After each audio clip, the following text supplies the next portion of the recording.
Pebbles Marathi. राजा आणि 3 राजकुमार.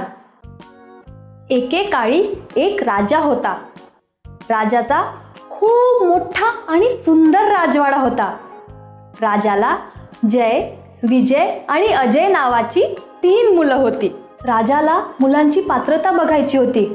त्याने 3ही मुलांना दरबारात हजर राहायला सांगितले आणि तो मुलांना म्हणाला, आज मी तुमची परीक्षा घेणार आहे आणि जो या परीक्षेत पास होईल तोच माझ्या सिंहासनाचा वारसदार असेल. हे ऐकून 3ही मुलं अतिशय उत्सुक झाली. दरबारात जमलेली प्रजा देखील परीक्षेची वाट बघू लागली.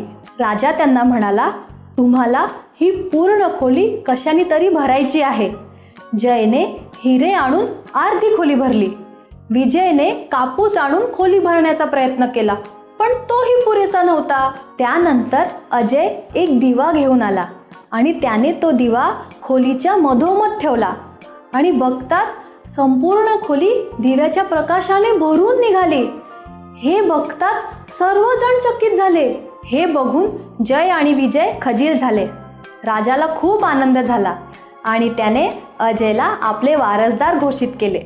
तात्पर्य: ह्या गोष्टीतून आपण शिकलो की माणसाची हुशारी त्याच्या कृतीतून व्यक्त होते. पेबल्स मराठी.